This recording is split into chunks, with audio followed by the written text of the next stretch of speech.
সামনে তো জামাই ষষ্ঠী এসেই গেল, তাই জামাইদের জন্য একটা ডেজার্ট বানাচ্ছি।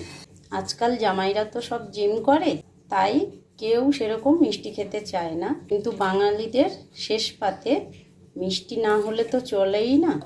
তাই এবারে জামাই ষষ্ঠীতে জামাইদের জন্য একটি হেলদি ডেজার্ট রেসিপি শেয়ার করছি।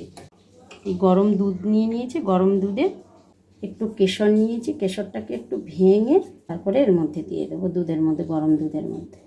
কালারটা চলে আসবে। সামান্য পরিমাণে ঘি দিয়ে মাখনাগুলো ভেজে নেব। ঘি দিয়ে মাখনা ভাজা হয়ে গেছে, হাত দিয়ে এরকম পেস্ট করলে ভেঙে যাবে। এই যে আমি এইভাবে সবগুলোকে গুঁড়ো করে নেব। দুধটাই প্যানে ঢেলে দিচ্ছি। পুরো দুধটা সর হবে, সর থেকে আস্তে আস্তে গুড় গুড় করে ফুটবে, আর এই সরগুলো এক সাইডে করে করে দেবো, দিয়ে পুরো দুধটা এইভাবে তৈরি করে নেব। এইভাবে সরগুলো সাইড দিয়ে দিয়ে দিয়ে দিচ্ছি।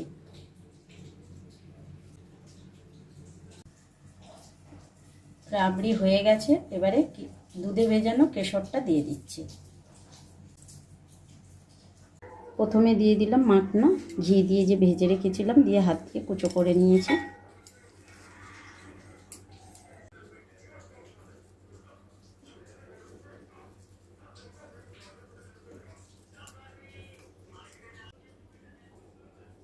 রাবড়িটা এইভাবে দিয়ে দিচ্ছি উপর থেকে।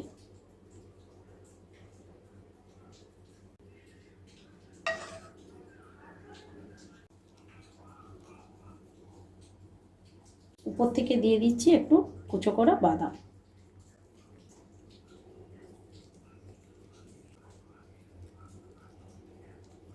দিচ্ছি একটু এলাচ গুঁড়ো করা।